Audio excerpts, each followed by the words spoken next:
আমরা চাই না ৭১-এর পরিস্থিতি বাংলাদেশে আবার ফিরে আসুক।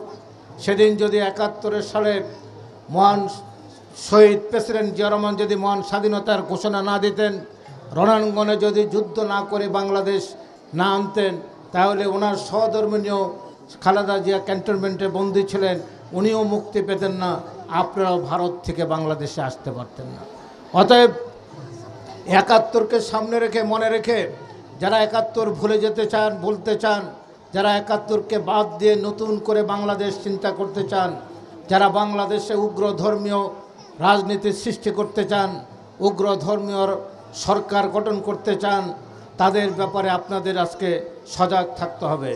আজকে সনাতন ধর্মের বাইরে একমাত্র বাংলাদেশে একটি ধর্মনিরপেক্ষ অসাম্প্রদায়িক রাষ্ট্র গঠন করার জন্য আপনাদের ভোটটি অতি প্রয়োজনীয়।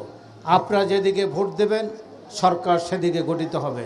আপনারা যদি অসাম্প্রদায়িক বাংলাদেশ চান, আপনারা যদি ৭১-এর মতো আরেকটি ঘাতক সরকার যদি বাংলাদেশে না চান, তাহলে আপনাদের ভোটটি অসাম্প্রদায়িক সরকারকে দেবেন, সরকার প্রতিষ্ঠার জন্য দেবেন। আপনারা কেন্দ্রে যাবেন।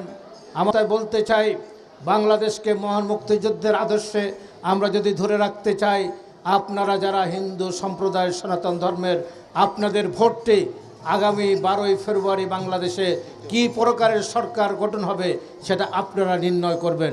আপনারা যদি ভোরবেলা ভোট কেন্দ্রে যান, মা বোনরা যদি যায়, তাহলে বাংলাদেশ মুক্তিযুদ্ধের বাংলাদেশ থাকবে, আর নহলে এটি আফগানিস্তান হবে, ইরাক হবে, সিরিয়া হবে, এটি লিবিয়া হবে। তাই আপনাদের উপর নির্ভর করে আগামী দিনে বাংলাদেশটি কীরকম হবে আপনাদের ভোটে।